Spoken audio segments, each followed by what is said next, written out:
So they're Hey, what what's up on one leg. Oh wait, we're live. yeah, we are live. Hey, what's up, fam? This is Jay Money at How to Pulse. I've got Walrus here with me from How to Pulse, and we are in the studio with Internet Money with KG and Don Montoya. How you guys doing today? Doing amazing. Awesome, Fantastic. awesome. Thank you for asking. How you guys doing? Doing fantastic. Yep. So I yeah, look like I'm doing fantastic, but I'm riding the struggle bus. I've not felt very good the last couple of days, but we're making it through. Little You mean an nothing. Little illness? Stogie doesn't fix. Yeah, some of that C word's a little close, Gotcha. but yeah, we're getting through. We're getting through. nice. So yeah, we're gonna do a deep dive into the internet money ecosystem today, and KG's got some demos for the wallet, and they would like to get in and talk about their ecosystem. So go ahead, KG. Let's start off with you, sir. Sure. Jay Money, Walrus, thanks for putting this on. Thanks for having us on. Thanks for joining us. I'll go ahead and run through a. Oh, and Don, sorry, didn't mean to leave you out, brother. No, thanks for being here, bro. Appreciate you having us. Yeah. I'll go ahead and run through the overview of the ecosystem. And if you have any specific questions, feel free to ask anyone in chat. Happy to answer any questions. So our mission is to onboard new users into crypto through Pulse Chain. And the way we're going to accomplish that mission is we are building a native Pulse Chain wallet that has two supporting tokens in its ecosystem. The first token is Internet Money, or IM, our peer-to-peer digital cash. No admin keys, no taxes, no reflections. It's immutable and it's deflationary. Really cool onboarding method that we're going to utilize is that when users download our wallet, they're going to be airdropped free IM and free Pulse. And our wallet will be an iOS app, Android app, and a Chrome extension. So you'll be able to use that to onboard people into Pulse Chain. But then if you want them to swap that IM into Hex, into Hedron, into Maxi, into whatever you want, you can onboard them into your project through that free giveaway. Now, where the ecosystem gets revolutionary, as if free crypto for all isn't revolutionary enough, here's where it gets beautiful. The Internet Money wallet will be it's a multi-chain wallet, but it's native to Pulse Chain. The wallet will charge fees when a user swaps from one asset to another, like all other crypto wallets. The difference with our wallet is that rather than the fee being paid in the asset you're swapping out of, the fee on the Internet Money wallet is paid in the native coin on the blockchain you're transacting on. Example, if you're on Pulse Chain and you swap from Hex to Pulse, you're going to pay the fee in the form of Pulse. Now, that Pulse actually gets sent to a smart contract, and the holders of our second token, Internet Money Dividend, or IMD, very different than IM. So we have IM and IMD. Holders of the dividend token will actually receive the fees that the wallet generates. So if you hold IMD on Pulse Chain, you get passive income in the form of Pulse. If you hold it on Ethereum, you get passive income in the form of ETH, BSC, BNB, same thing.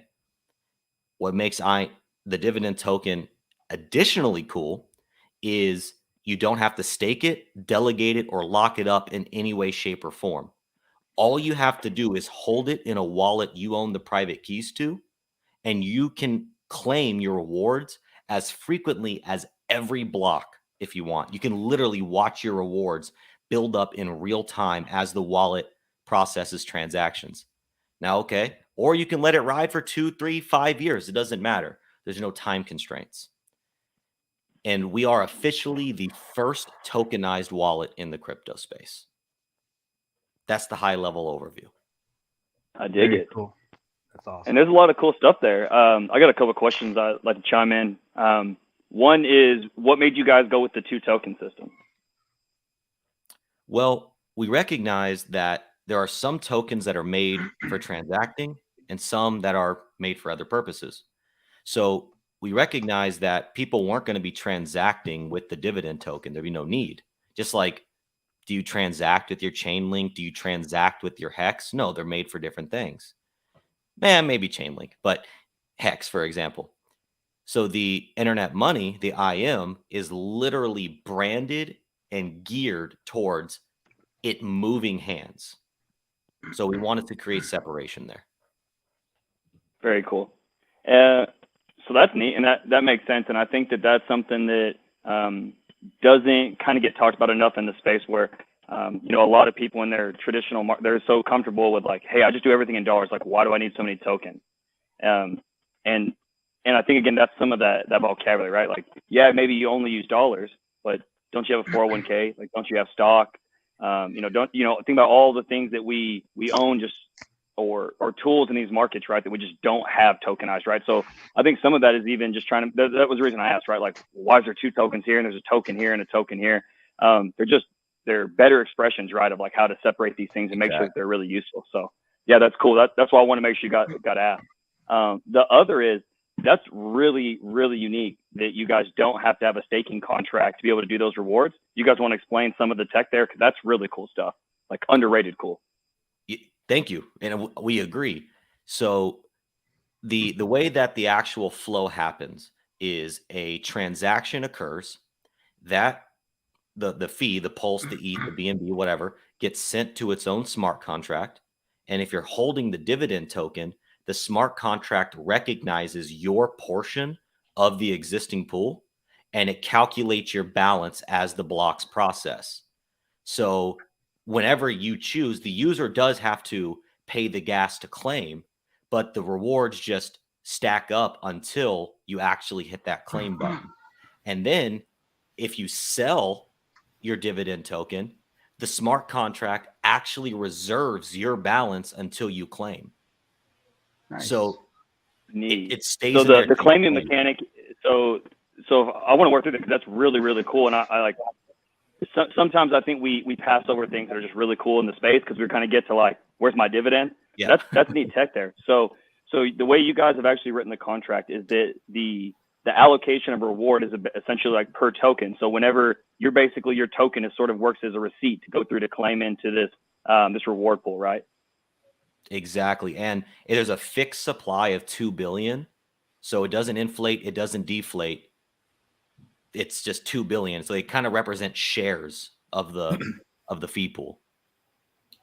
Right, which is why we had to keep cool. the supply fixed, because it represents 100% of the pool.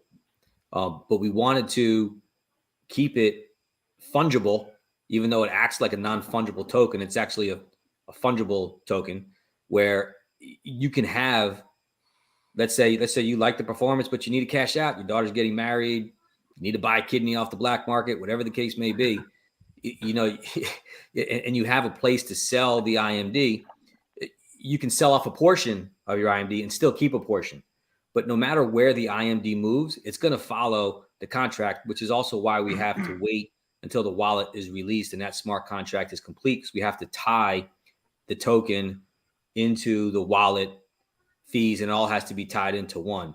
But yeah, I agree with you, Walrus. I think it is understated how cool it is, but how simple it really is. I mean, there's a lot of complex stuff out there in the space, and this is simple, but it's powerful.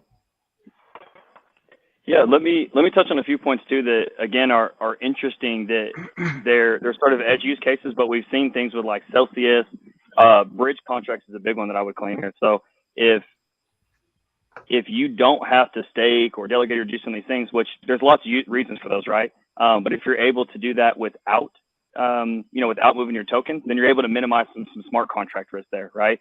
So if you're on Pulse Chain, for example, and you have issues with bridges because they've had a lot of exploits, right? You can still work on the chain and sort of minimize your exposure to that smart contract, right? And that's the same thing with how these guys have done it. One, by sort of allocating the reward per token.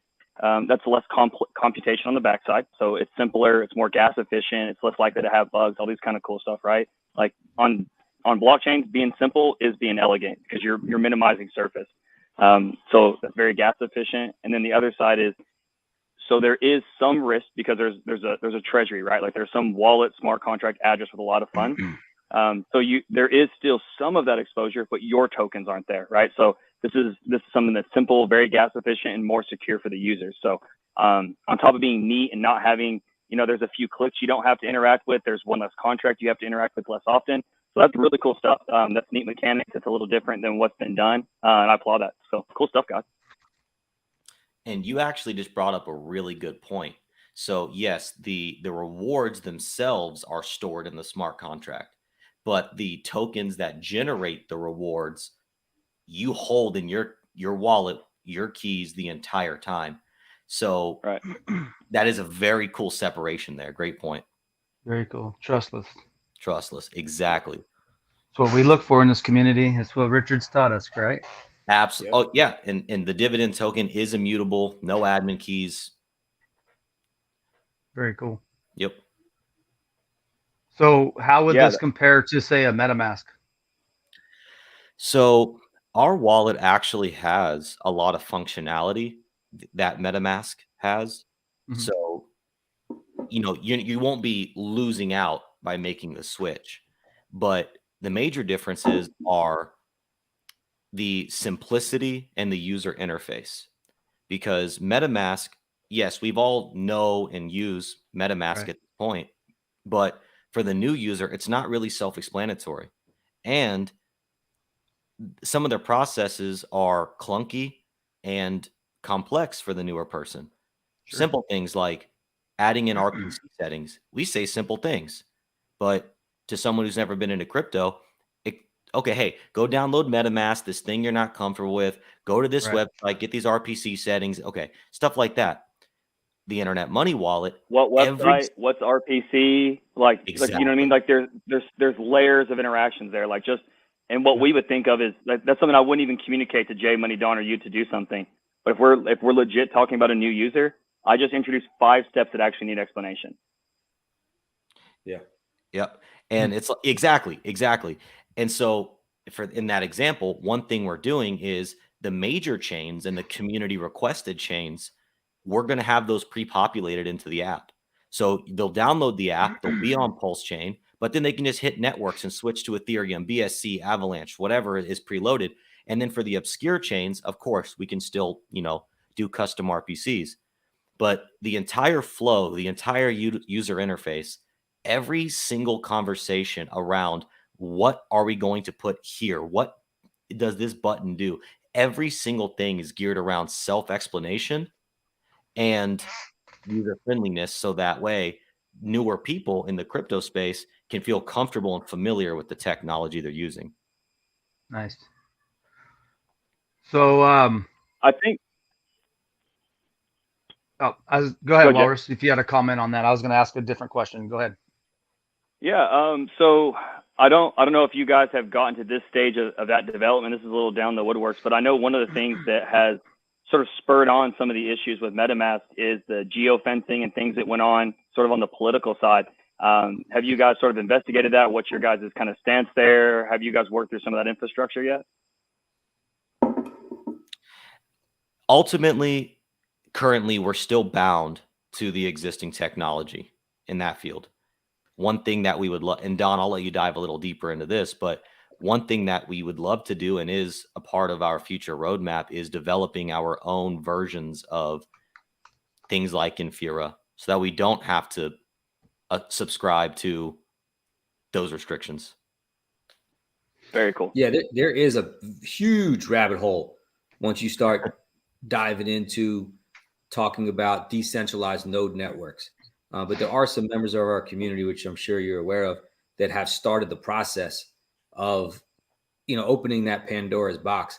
But in the future, we realize how important it is, not just for Internet Money or for Pulse Chain, but crypto as a whole, to truly be decentralized. And yeah, Infura, whatever, decentralized, quote unquote, but JP Morgan Chase owns that. Then Alchemy, their biggest competitor, that's 2 hedge funds, Silver Lake and Lightbridge. So you mean to tell me that if the United States government comes putting pressure on those big wigs at JP Morgan Chase and those billionaires over at those hedge funds, say, hey, look, need you to cause some problems with the blockchain because we're coming out with our CBDCs, Exactly, Walrus. So, yeah, we're at that mercy. And yeah, there are some other decentralized node networks that are out there, but who knows? If you guys remember that movie Armageddon with Bruce Willis, Mm-hmm. when he looked at his daughter, when she's saying like, "Why do you have to do it, Daddy?" Basically, Bruce Willis said, "I don't trust anybody else to do it." Right? And that's how we feel. We realize that is a big weakness for everybody in crypto, and there's nobody out there on the planet that I trust more than KG and myself to take this process on. So yes, it's down the road, but we do realize that weakness exists, and at some point we will be attacking that. Can you kind of touch on like what Infura is for those who might not know, and how it relates to a wallet protocol? So essentially, it just boils down to really like the looking glass into the blockchain. Like there has to be a way for all these user interfaces to connect to actually read the blockchain. Like if you look at the blockchain just from a coding standpoint, for those of us who are not highly skilled developers, it's illegible. Right. Infura and Alchemy, some of these decentralized node protocols allow that that mess to really be organized and straight, so you can link your UI to the blockchain. Right. Yeah, I think a lot of people don't realize that there's like 7 or 8 different RPC settings you can use for Ethereum in a MetaMask wallet, and it doesn't have to be the Infura RPC that's automatically loaded there. So I believe a couple months ago there was a glitch with MetaMask and people couldn't reach the blockchain, and all you had to do is go find a different RPC for Ethereum. And yeah, so that's kind of cool to understand that these RPC settings are generated by these companies, and there's more than one out there. Yeah, and that's how when these sanctions came down on Russia, that MetaMask stopped allowing Russian IPs to communicate with its protocol. Centralization. So, exactly. Yeah, it's a decentralized wallet, but they're doing some centralized activity. So. Exactly. So, and again, this is not going to happen tomorrow, but these are things that we as a community need to concentrate on fixing, and is why. I mean, look, some people just came to crypto for the gains. Some people came to crypto for the tech. Some people came for a combination of both. I think like all of us here, I think we all share, like I came for the gains, but I stayed for the tech. Right. And I love it. I love everything about it. And I love the freedom of it, and I think that it is up to us, our generation of bright minds, to keep on taking it forward. Right. And to fix the things that are broken right now. Right. Yeah. Or at least it's 100% up to us to continue to evolve this space into something bigger and better. And that's how things get evolved into bigger and better, as the tech keeps getting better, right? Somebody comes out with good tech, and then somebody says, hey, I can make that better. And they do, right? And we've seen it throughout our lives, and it'll continue as we go. So why not be a part of that? I like that model. You're right. Yeah, and they do go a little hand in hand, the gains and the tech, right? So there's a lot of that, like, hey, like what narrative, what meme are you following? But I think we learned a lot, with a lot of the Lunas and the Celsius and some of these issues that we've seen here recently, where one, you should have a handle on these things, right? You should actually know what generates these things, what makes these things work, where the yields come from, and it's one, protect your own finances, your own money, right? Like, again, sort of that why these come together. Part of the reason that there's gains is because some of this stuff is hard, right? It's hard to figure these things out. That stuff's tricky, right? So it's important to kind of understand the tech, because the tech is what leads to gains and safe gains, even if it's not necessarily why you're there. You can say, hey, I'm here for my 1000x. Okay, well, every project in crypto can 1000x. Why do the ones that do 1000x, right? And that a lot of that comes from, at least from the tech and the community and things. Maybe it's not just a 0 and a 1 coding level, but it's like understanding what these guys are trying to achieve and do. That's hilarious. That's an underrated joke. That is, my friend. So the other thing, like you said, is like these things for the kind of community to dive in, and that's kind of why I asked you guys these questions, right? Like again, there's probably a lot of people who are participating in your project that haven't dug through some of those things, and if they don't understand, well, how come Infura sucks, and we don't really want these centralized parties handling things. If they don't really get that, they're going to miss some of your guys' value proposition, right? Like, I know the name JP Morgan, but I don't know who's clicking the buttons, but I do know KG and Don, right? It's like there's an instant value proposition difference there. 100%. These guys saying, hey, I don't like Infura. I don't like centralization at the nodes. I would much rather improve that. Okay, that's part of the value proposition. You have to have a little understanding of these things, right? I like to, for myself, I like to use like the Lamborghini analogy. So someone it's not hard to look at a Lamborghini and be like, that Italian girl's real sexy. But if you're an engineer, if you're someone who's been in the space, you can look and say, hey, these are multi-piece wheels to put the weight where you want. It's very nuanced. And you don't necessarily have to understand the physics, but if you just know enough, you can be like, man, like there's magic in that wheel design. And if you know a little bit about downforce and you see the vents, you can see that thing's trying to keep the front end settled. So the more you know, the more you'll really understand the beauty of those things. And that's why I like to maybe dig into tech that maybe by itself doesn't really matter. But, a few of those little nuances, again, it's kind of like looking at the Lamborghini. We all know they're pretty. Some of us who are into those things know how pretty they are and can really kind of express some of those things. And that's why I think that stuff's really valuable. It's a great analogy. Real quick interruption, Walrus. We got Triplet Dad saying that you're taking his spot. What the hell are you smoking, bro? Man, imitation is the greatest form of flattery, man. I'm just riding the coat wave of previous successful men. I'm just trying to be like Triplet, I'm 3 kids away, but the cigar was easier. So I started with the kids. Now I'll try to pump out 3 kids. I'm just doing what I can. This one's actually a Cohiba. I haven't spent enough time, man. I got to get back with you on a list to kind of expand my horizons on these things. I experiment with a few of those things, but I have a better handle on my bourbon, so I can flick through and play there. But I haven't done enough to get some brand recommendations from the man, the myth, the legend. Nice. And then there's from what I've seen, and so part of the reason we want to dig through some of those cool topics is because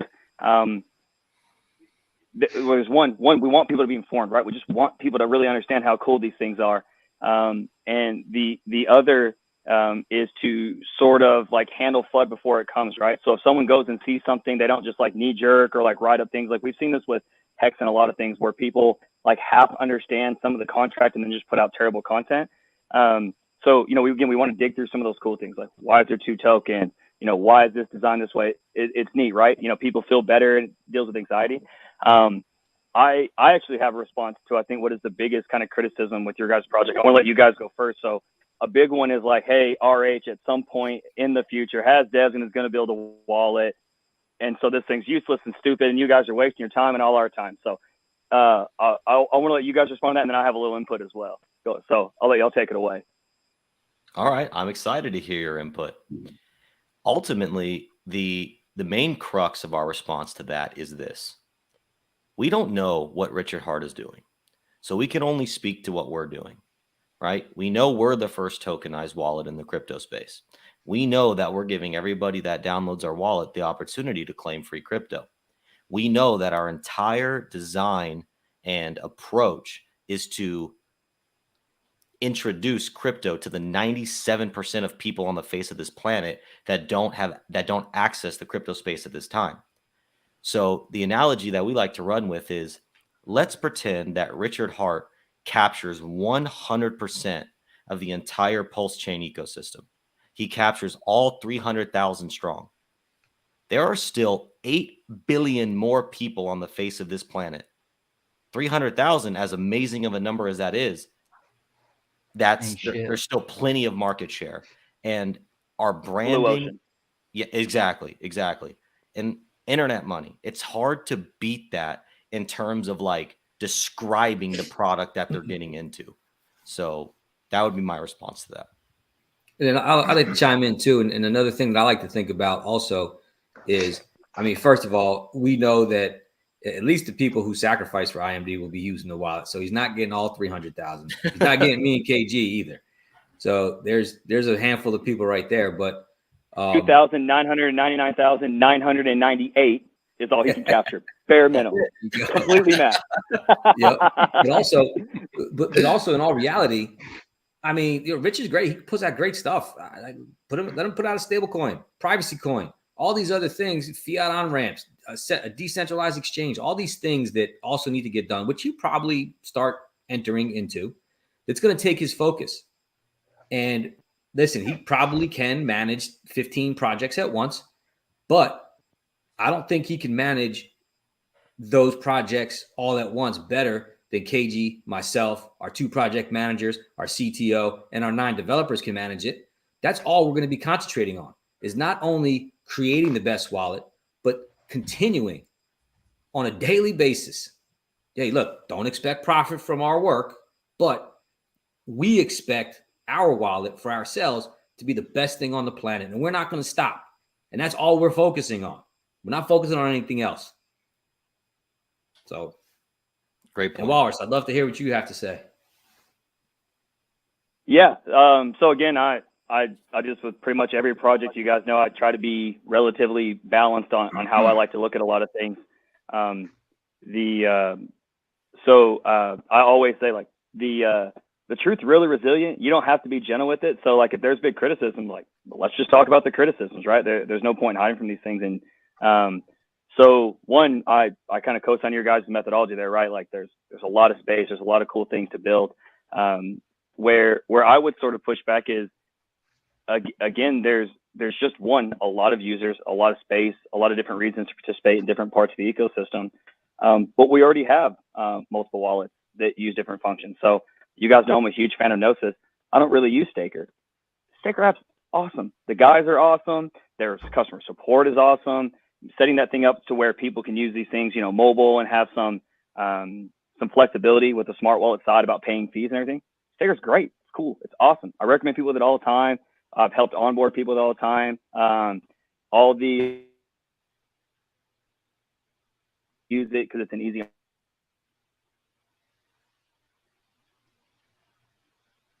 That me or him? No, losing. I think he froze. Yep. We lost your brother. Someone screenshot this, please. It's an epic photo Onboard till of ours. I'm making you an offer you can't refuse. Am I back? Yeah, he's back. He's back. Yeah, he's back. Okay, Got it. Yeah. So there's, again, like, there can be really, really good tech that just doesn't, fit a particular need, right? And I don't use Gnosis for everything. Like, I have MetaMask wallets, I have Atomic wallets. Like, there's a lot of utility in different things. So I think there's kind of a sweeping criticism that, like, when RH wallets here, we're done. Like, cool, done, wrap it up. Like, we already live in a world where a lot of us use multiple wallets if we don't just do one thing, right? So there's different functionality from these wallets. There's, just fiscal incentives like the dividend and cool stuff. There's, different facilities, right? So, like, there's reasons to use multi-sig, there's reasons to use the IM wallet, there's reasons to use MetaMask. And you want to have a bit of, separation there, right? Like, I've kind of preached on this a little bit, that we kind of say, oh, everything should be decentralized. And usually we preach that using, like, Apple everything. And it's like, okay, so do you really want decentralized, or like, right? Like, what are we talking about here, right? Like, like, Tim Cook has co-signed everything you've just said except for one thing, and now you want to be decentralized, right? So, like, using multiple wallets gives you some decentralization. Using multiple bank accounts, multiple off ramps. People should just not only just look at what things they're using to be decentralized, but to take some of that on with their own behaviors. And I think having multiple wallets that have different use cases, different front ends, right? Like, there are people that I can't even remember some of those OG Bitcoin wallets and things where they're just, I don't know. It's just what I got into when I first used Bitcoin, and they never swap, right? They don't want to swap brands. Like, there's just a ton of reasons why just an interface tweak is worth it, right? I know people that use, 1 inch over matcha, zero reason other than it's the one they click first. And then there's like, nah, just like the interface better. So there's just a lot of reasons to have multiple products and try these different things out, right? There's other fast networks, but we didn't want those things for Pulse because things on Pulse really sat with us, right? So I just think that if you just say that, hey, eventually I'm going to use the RH wallet more exclusively, rock on, do it, bang it out. We love RH stuff. That's why we're all here. That's how this group got together, right? Just just be careful in the criticism. Like there's not already a need for multiple wallets. We already live in a multi-wallet, world. We use these different functions. And there's going to be a lot of cool use cases for IAM. They're building cool stuff. The people here in the community. And again, if you're going to lean on Arch Wallet in the future, very cool. Rock out. I'm sure it'll be great. Just don't use that as a way of like dismantling what IAM's building. Great perspective, man. man. Sure thing. And if I may respond, and well, that was a great perspective. We really appreciate it as always. Brizology asked a question about our future roadmap. Once we have the beta out, we will have a nice roadmap of things we're doing in the future. And it's probably going to go as far as we can see, maybe 3 to 5 years. But, a lot of the future things that, like all of us in the community, when you think of education, you go to How To Pulse, right? That's the one-stop shop for all of that. And a big part of what we as a community are about educating and bringing people in with open arms. So a big part of the future is going to be integrating and just being a part in whatever the community needs to be done from a wallet functionality. Like we already have some ideas that we know in the future that everybody's going to want, but it's not going to be in version 1, but we are going to concentrate them in order of importance. Hey, what's the most important thing next? And then next, and the next, and the next, and the next. That's what I mean. Continue to build on the wallet, continue to develop on the wallet. Like delegating, like you earn Pulse, you want to delegate it with a click of a button. That has to be a feature in our wallet at some point, right? Yep. So all of these things in the future, and yes, the roadmap will be posted on the website at some point, which is another thing that the website is going to be, it's under a major construction. But another thing about the wallet, we're less expensive to use than MetaMask, Trust Wallet, all of those other wallets out there. But yeah, future integration with all of the major projects out there on Pulse Chain is a big part of what we're going to be doing also. So thank you cool for that. So where was it? It's back up here. Here we go. Don, AJ Rip City. He thinks you're an RG3 double if you put a bandana on your head. Yeah, give me a bandana. I won't yell at you like he does, though. I'm a little bit nicer of a guy. Don't mislead them. You'll definitely yell at people. You're definitely liable to do that. You are a nice guy, but you're the muscle around here. Yeah. Nice. A little soft. It's not like a walrus muscle. It's a little soft. Where's Jim Rat when you need him?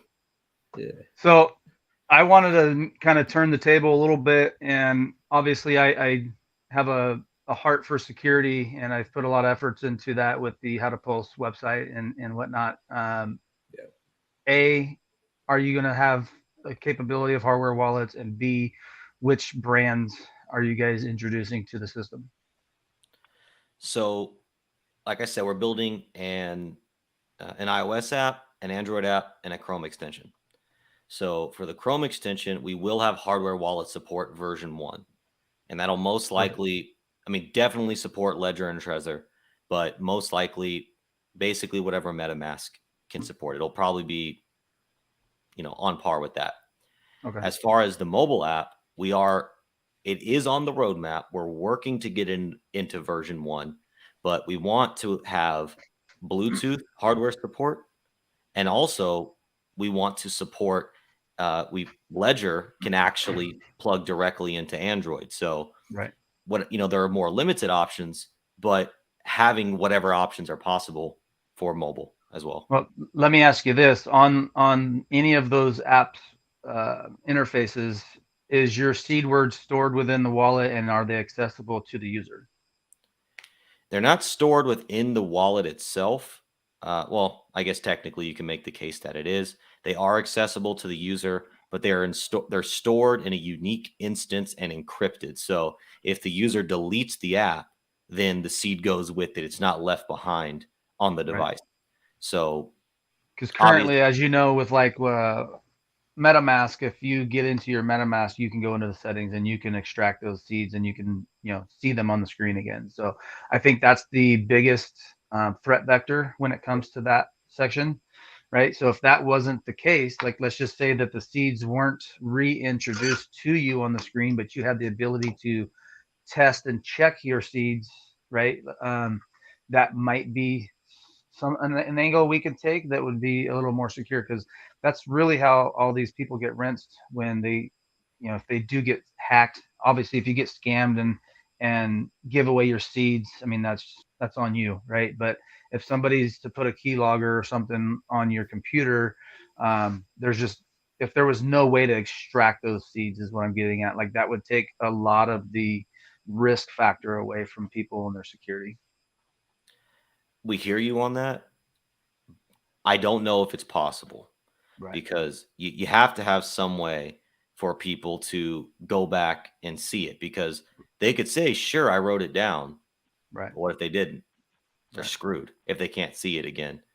And now that's why it is important to educate them on the hardware wallet, right? Like, just giving it, and maybe whenever they go to their settings and view their seed, maybe before the seed even shows up, we put a big warning there, says nobody in crypto will ever ask you for this information. If they ask you for this information, it is 100% a scam. Right. Just putting warnings in education, Sure. doing our best in that. Some disclaimers. Yeah. Fair enough. Yeah, and as technology advances, we're going to advance with it.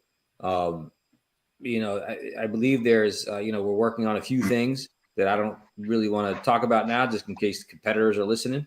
Sure. But yeah, there are ways to further enhance the security of preventing, like you said, somebody logging into your phone, getting that information, and then rinsing you like that. But it's going to be impossible to stop people from wrecking themselves. But taking away all those other attack vectors is a big focus of what we want to do as well. Right. Yeah, because particularly like on a hardware wallet, you get that seed phrase once and once only. The only way to recover that is to actually put the seeds back into it, or do a test where you can verify that that you wrote them down correctly, but you'll never see them a second time. But right. Yeah. No, exactly. And that's exactly why hardware wallets are best practices.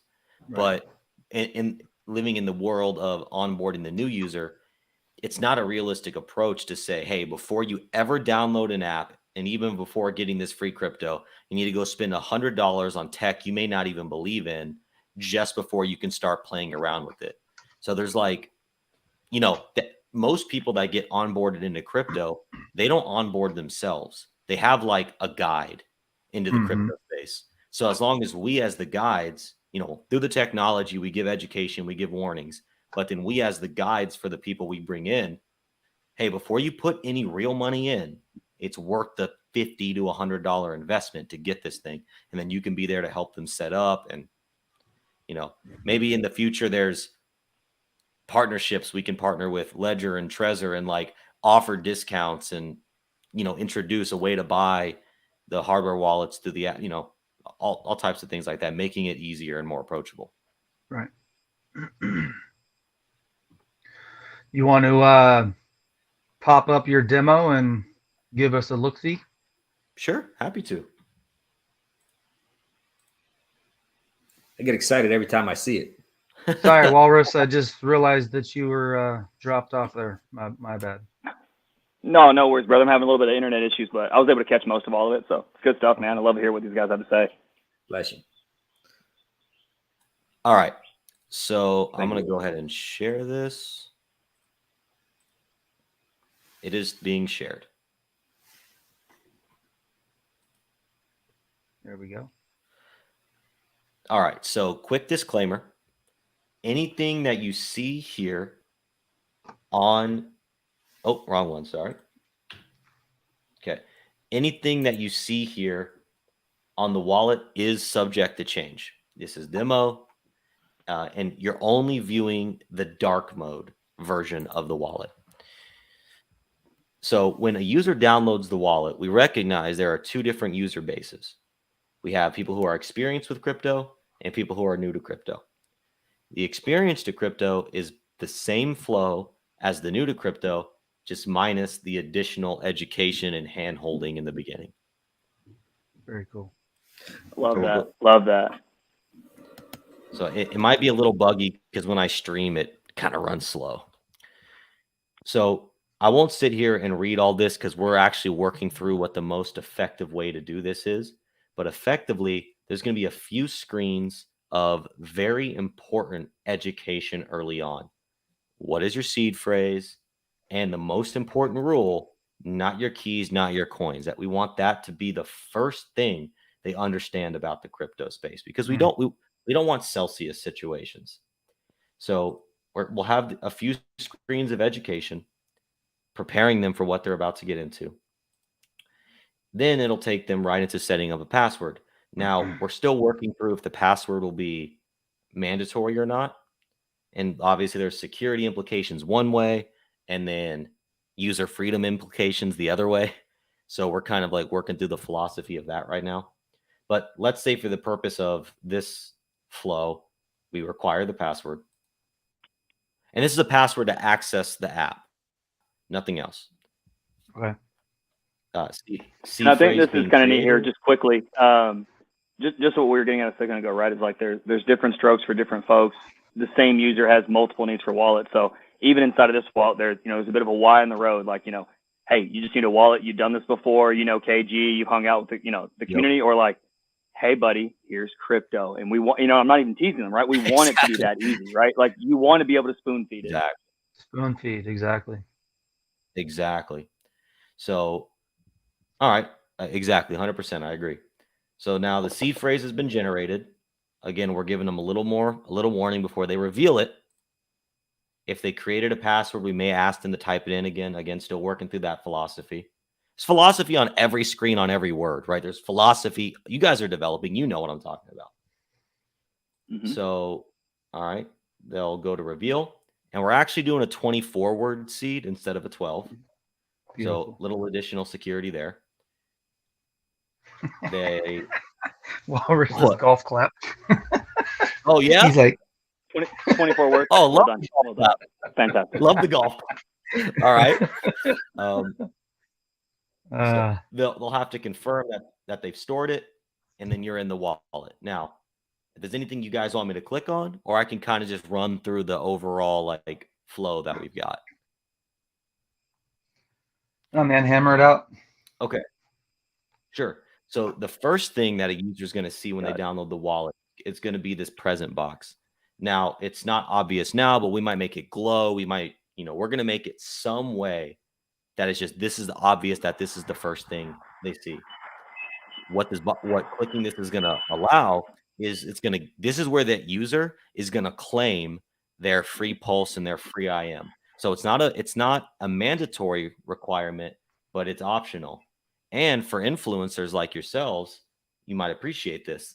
We're going to have a referral program.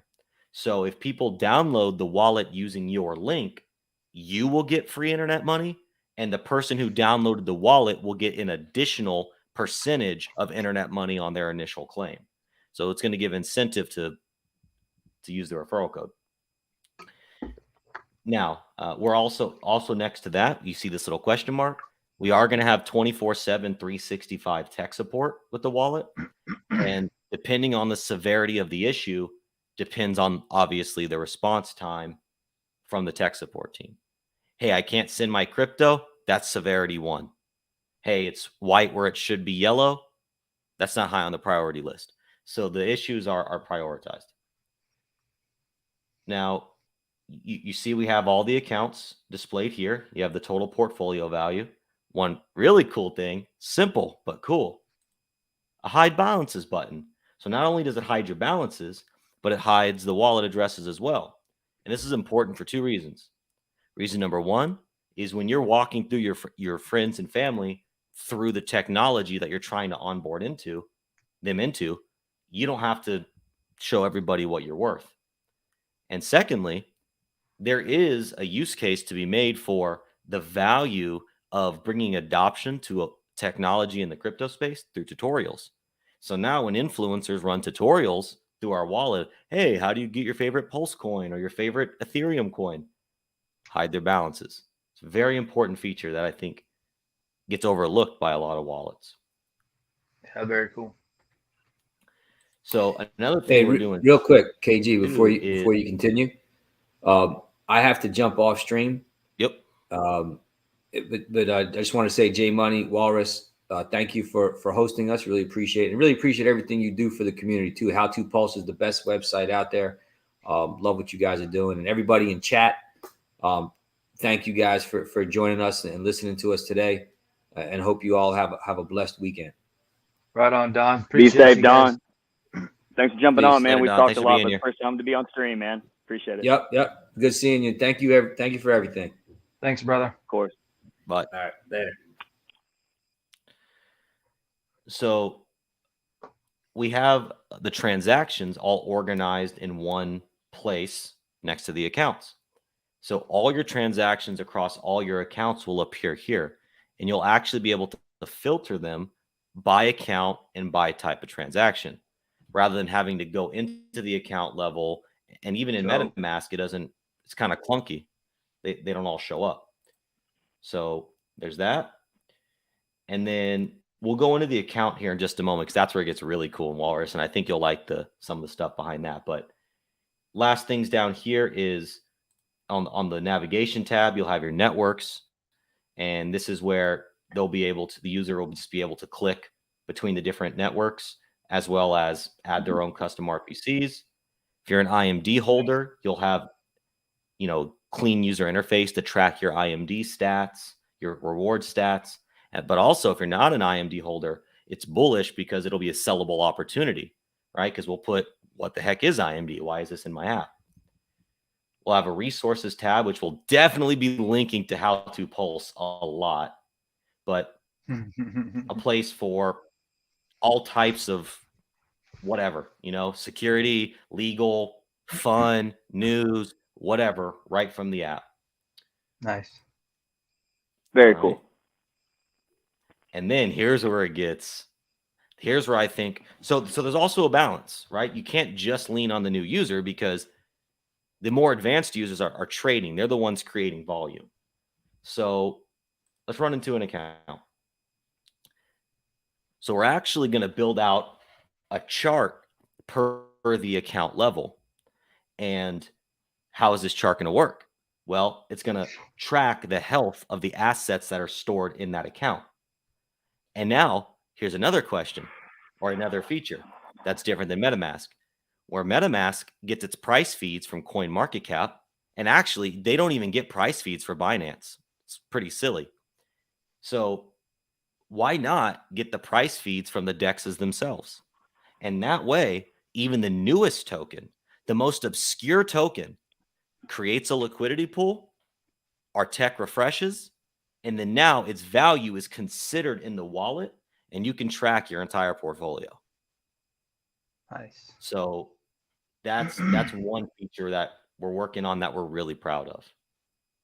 And so just that's another one of those neat things. And I'm sorry, guys, for my internet connection here. Do you want to touch on the difference in like where else would you get the price feeds, and like why that, like some other reasons why that's cool? Because that's good tech. Sure. So as of now, it seems that we use MetaMask as our standard, right? 'Cause that's the one everybody knows. They really only pull from CoinMarketCap, which is limiting because most tokens aren't listed on CoinMarketCap. And they really only, if I'm not mistaken, they only have price feeds for Ethereum on the app. Now, okay, I haven't interacted with every single chain on MetaMask, so I can't say that 100%. But I do know that the other big chain, Binance, and for sure Pulse Chain, it's not going to have price feeds. So instead, you just built, this is already built on top of the DEXs for swapping. So instead, pull the price like Nomics. I actually love the way Nomics pulls their prices, because they get it from the DEX, but rather than just clicking one liquidity pool, they are selecting one liquidity pool. They average over all the pools created on the selected DEX, and they give you one USD value price. So we're planning on doing the same thing Nomics does, but for every token. Nice. That's legit. And these are again, sorry if I'm choppy. These are things that the reason I kind of like to dig in those a little bit is like another one of those things, like how you do one thing is how you do everything. So if you pull the price feeds in a little better way and you make the interface a little better. It just goes to show, future updates, like just sort of the ethos and methodology for building things. And, I don't like one of the responses a lot of times when he's like, well, trust the code, look at the code. The people telling you to do that can't read the code, right? Well, we can take inferences from things that are a lot easier, right? So, again, why trying to get around things like Infura, why you're trying to pull price feeds better. If you can't read code, you can kind of extrapolate where you see like, hey, they did that better than they could have. They could have done that an easier way. They set up the dividend a little cooler way. They could have done that, a more advantageous way or a simpler way for them. So when you just see continuous spots where they're doing things better, they're doing things smarter, they're doing things more gas efficient, it can make you feel more comfortable about the things that you don't understand from those community, that dev, that protocol, that project. Yeah, thank you for saying that. I agree completely. Because if we present a brand of trust and efficiency on the front, then your average user isn't going to read the code, right? When I start digging into deep code, sure, I can kind of understand what's going on with code, but I can't decipher an entire code. So right. if you can trust the front end, it puts off a brand of trust. Most likely the user is going to trust the back end. And obviously you want to take trust out of it as much as possible, but trust is a fundamental part of the human psyche. So you got to interact with it. Mm-hmm. Very cool. And again, this is version 1, right? So once we have the product out and the foundation out, that's where we're really going to be able to extrapolate on all these deep dive features. Well, you get some data points, right? You also see what users are doing. You see where things bog, and you keep working on these things. Exactly. And of course, you'll be able to add custom tokens, and we're working on ways to make that simpler too. Because again, for the new user, hey, go to the Etherscan, get the contract, copy it, import it, paste it in here. It's not easy, but there are implications with that tech, because it's like one thing that we want to do is like an automatic scanner that just imports tokens that hit your address. Problem with that is you may lead people to get rinsed, because you display one of these scam coins and they're like, oh, cool, I'll sell that for $1 million. And then, okay, so then the question becomes, how do you vet? How do you filter? So that's kind of what we're working through right now. But for now, it'll just be the regular import contract. And then, yeah, we have. I dig that though, man. Like I said, that feature of pulling those prices from somewhere else, so that as especially on Pulsion, where there's going to be a lot of new project things there. Exactly. It won't be things you've seen in Ethereum a million times. Being able to jump in, see prices, participate in these projects. Those are the small things, but everybody already has a wallet, so it's like where's the edges, like where's the use cases, where are people getting confused, where are they getting lost? Like, so these small things, maybe they're sort of a hindrance you've never hit. Your onboards are going to hit them. Your aunt's going to eventually hit them. Like these are those things that make a difference to different users. And you start to remember again, if we just take the Pulsion ecosystem right now before launch, 300,000 people.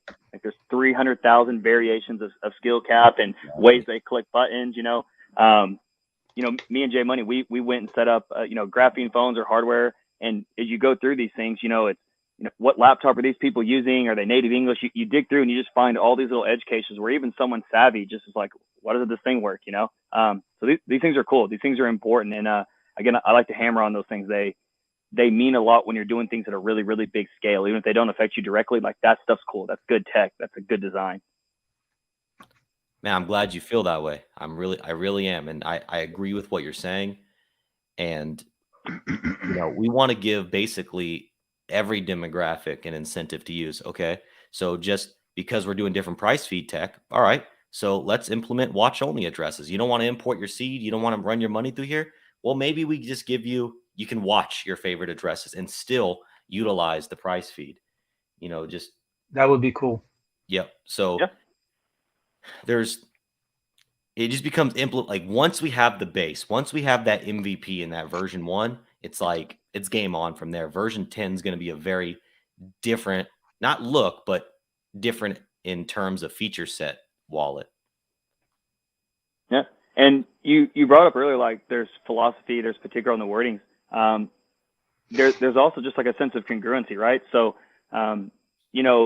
in individual conversations, about security or wallet choice, we can dig into certain things, maybe make different suggestions, but there's also just something to congruity, right? Like me and Jay Money, like we work on things when we're gonna explain something, or Papa B and these great guys.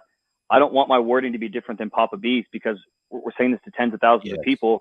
Right. I want you to be able to get part of the story from me, part of that story from Jay Money, and part of it from Papa B, and you still get through safely. So a lot of these things are truly community efforts in wording, philosophy, and choice to make sure these things, scale well and function well. So if you're a super trick user with $1 million, then cool, come hit any of these guys up, myself, Don, Jay Money, and we can work through something specific. But again, these things really matter at scale, that they're smooth and easy for hundreds of thousands of users. Completely agreed.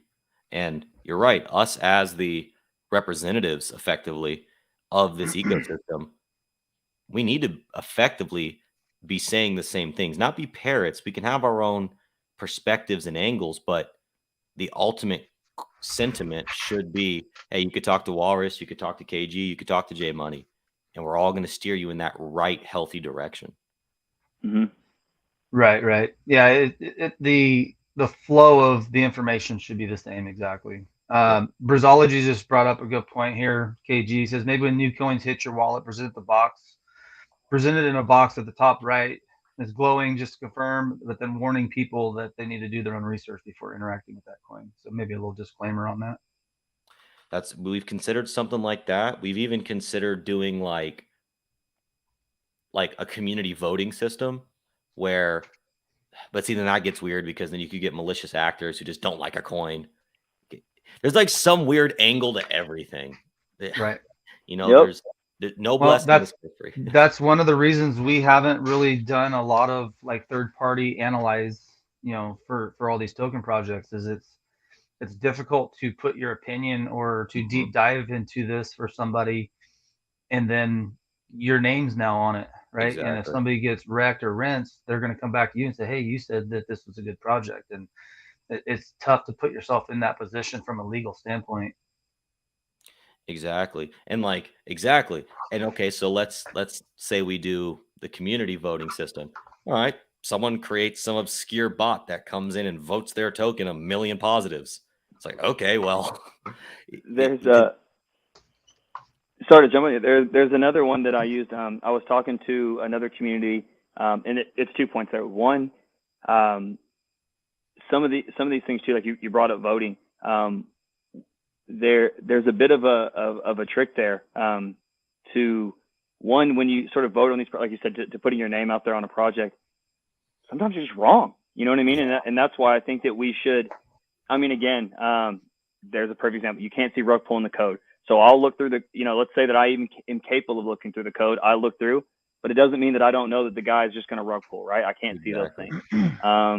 There was even another one that was really interesting, and Profex is the one who actually walked me through it, where it looked like the liquidity was locked, but it was unlockable through this kind of really obscure back door that, I had to get spoon fed.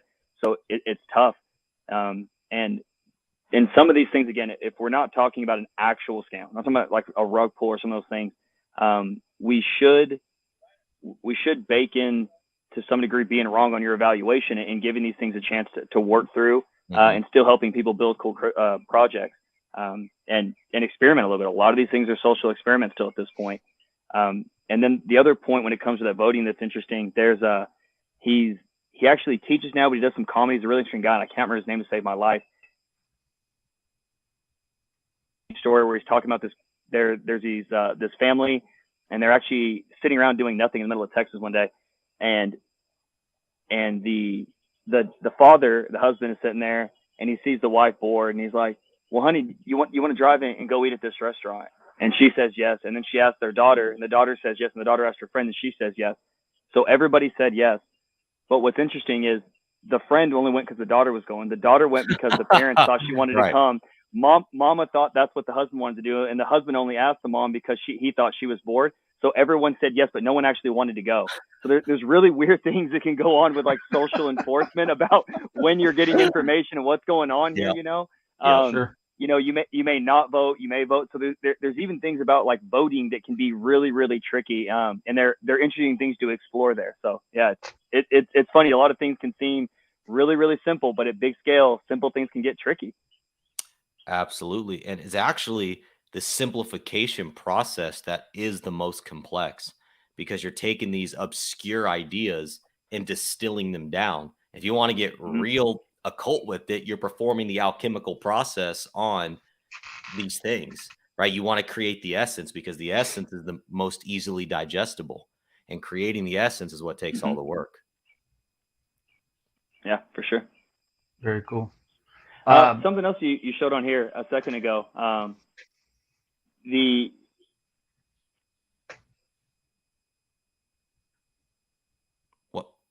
What's up? Go ahead, choppy Walrus. still? No, go ahead.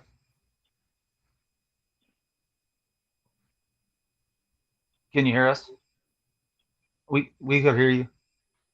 All right, are we good now? Yep.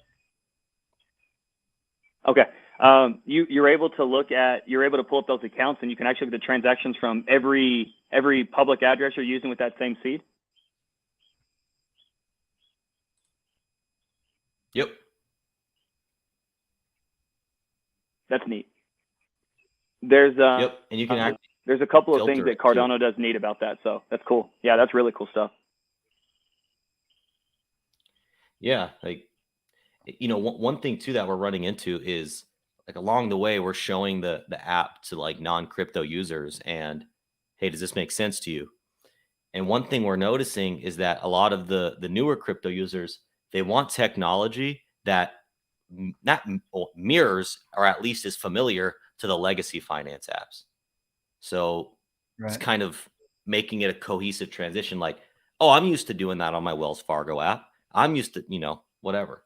So, Well, I mean, the that whole point is new onboards, right? Like, and then that's one of your biggest goals is to onboard through the system. So that's a really great exactly. way to look at it, is if you can get some familiarity with what they're used to now and bring that into your platform, that'll make it a lot easier from the jump on.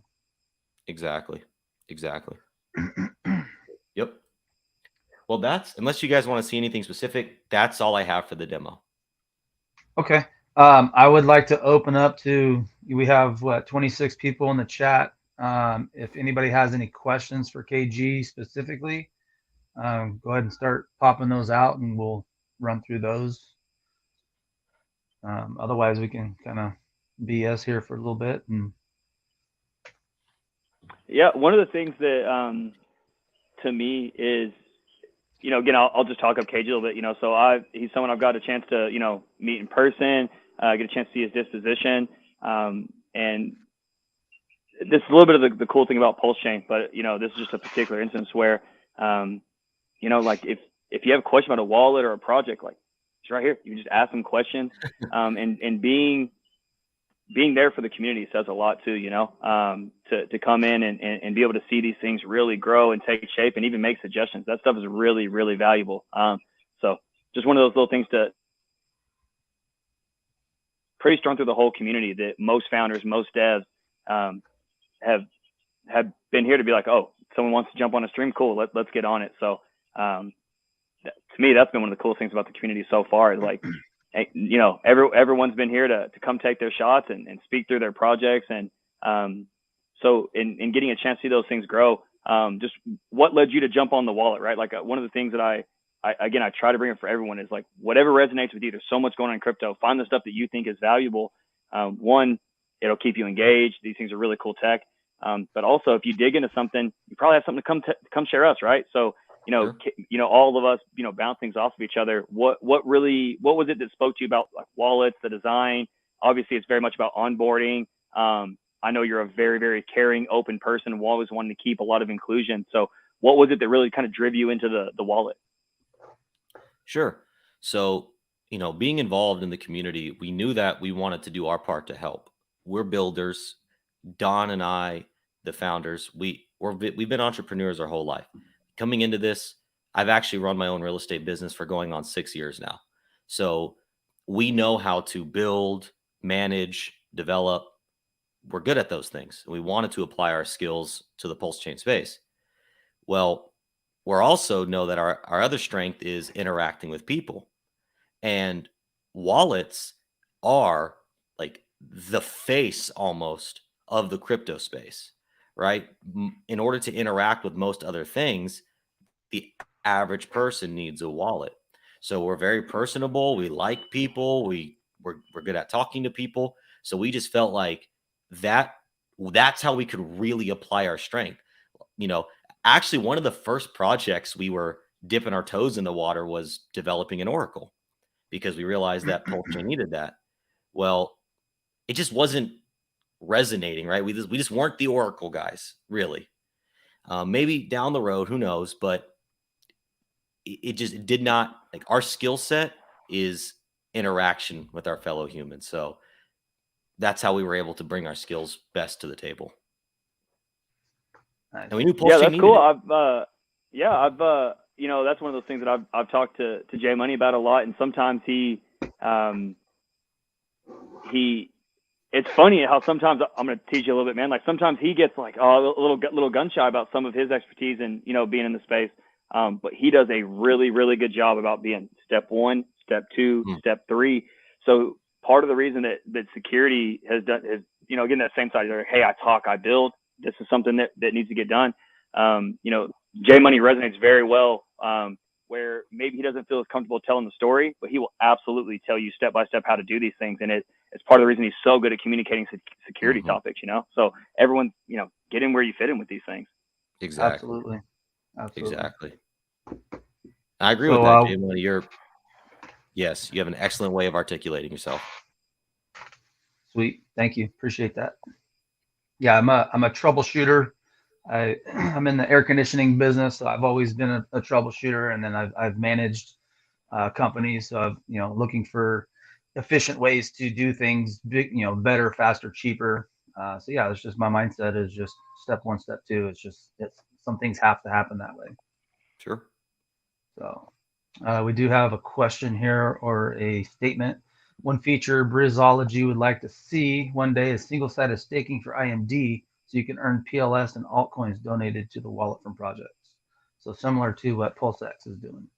But you already earn Pulse without staking. It's better. Now,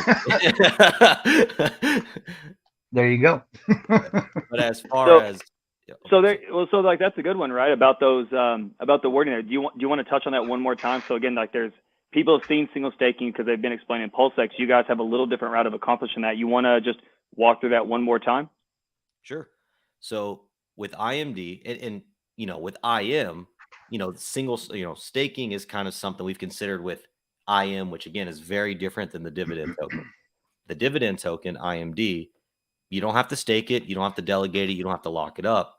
You just hold it in a wallet you own the private keys to, and you can claim your rewards. If you hold it on Pulse Chain, your rewards are Pulse. If you hold it on Ethereum, ETH.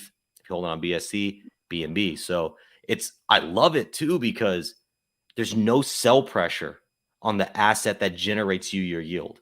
It doesn't inflate, so it doesn't dilute itself, and you don't have to sell it to realize its own gains. So, and another thing about that is if you have staking contracts, depending on how they're written, they typically either have a buy the block reward. A lot of them have to use epochs to help with scaling, so they have a time frame, right? So we see this with like delegation, where there's it's like 28,000 blocks. It's basically 24 hours. Where if you jump in on what the epoch,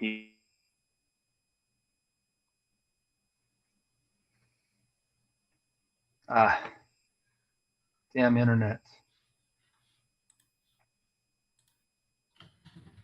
don't generate. You're cutting in and out again, Walrus. Oh, there we go. My back. Yep. You're back. Okay, so one of the things about the way they're doing that is, again, like you have these epochs where you can kind of miss a time for a reward, but the way they've done it, again, it'll minimize the smart contract risk for your own coins. It has a really, really high sampling rate because it's just about every block where these people are holding it, and you don't really have to worry about timing on some of these natures. So there is really cool aspects to the way they've done that. It's neat. A high sampling rate while still being scalable, because it's just the contract is just allocating them to every coin at every block. So it doesn't have to sit here and sample for everyone and, kind of look at what the pool was at that time. So it's a neat design. It's really, really cool stuff. Yeah, thank you. And, one other cool feature that, like Brissology's bringing this up. What's up, Briss, by the way? He's an awesome member of the community. It's good stuff.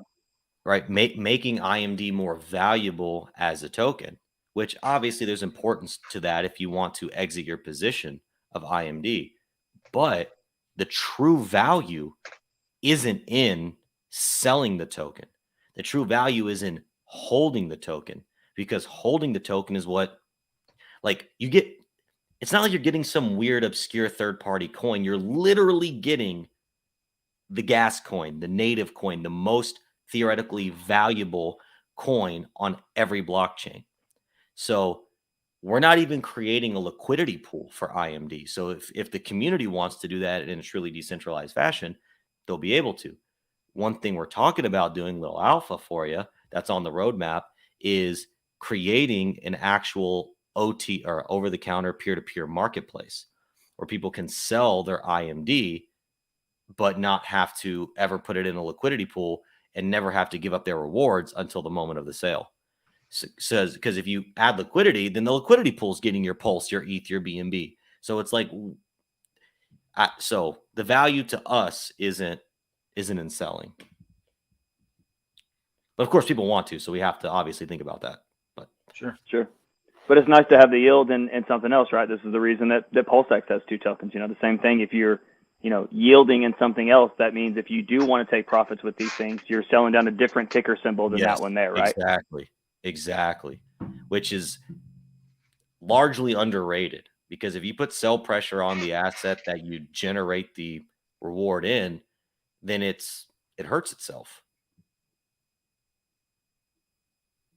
And there's neat market dynamics to that, right? Like we see this with Hex, where that locking mechanic helps parabola up, but it also helps kind of parabola down, because you have unlocking periods where, especially if they're very, very long, like they are in Hex, this is, we talked about this a little bit. There were people selling 6, 7, 800, 90-day stakes, sort of, we'll say between, 15 cents and where we are now, 3 cents. And if you're just looking, you're like, oh, that guy's selling the bottom, but not for him. Not if his cost basis is well below half a cent. He's up, 10, 20x plus his yield. There's interesting dynamics about those. They don't just kind of work unidilamerally in in these ecosystems, right? Like they kind of operate different ways at different times. They're kind of a leverage event. So there's pros and cons to the lockup method, but this adds some really neat tech here about making this simple, to collect rewards, not have to be in pools, minimizing some contract risk. So there's pros and cons to both designs. This is cool stuff. Agreed. There's definitely pros and cons to both designs. And to answer Brissology's point here, you would still maintain your keys in single-sided staking, but the tokens themselves end up in a contract, and then the IMD contract would then know that contract as the address that would then be entitled to claim the rewards. So then effectively, you're not going to be able to claim the actual rewards that you're generating. So basically, the account that the IMD tokens reside in are what are entitled to the rewards. So exactly. Yeah, if you're locking them up into a different contract, that contract is entitled to the rewards at that point. Exactly. So if you provide liquidity for the IMD for IMD token, the DEX or the smart contract that you're providing liquidity to, so there's effect. So what's going to be crazy actually is inevitably there's going to be ETH, Pulse, and BNB locked up in smart contracts that is never going to be taken out. In the IMD smart contract, there is forever going to be these coins that never get taken out. So we're actually going to remove Pulse from circulation. We're going to remove ETH from circulation. We're going to remove BNB from circulation because people are inevitably going to provide liquidity and do stuff. So It's never going to leave.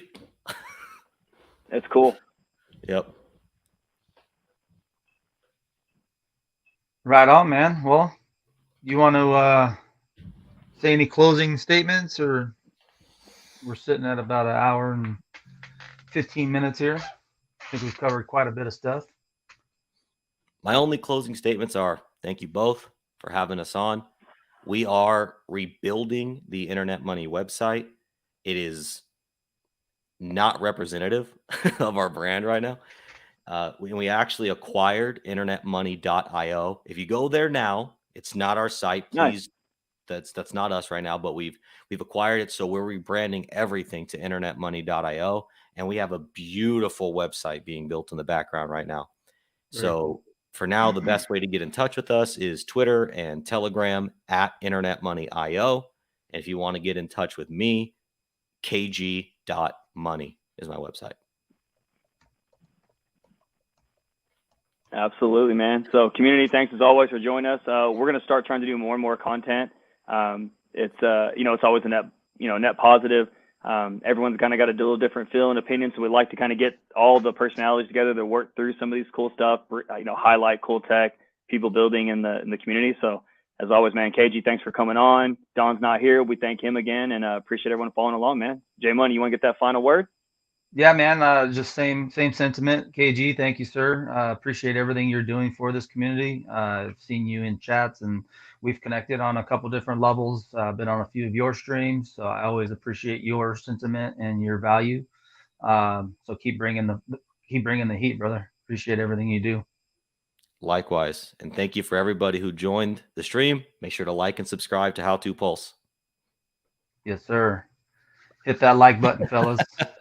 Right on. Thanks to everybody for joining, and we'll see you on the next one. All right, likewise. All right, brother. See you.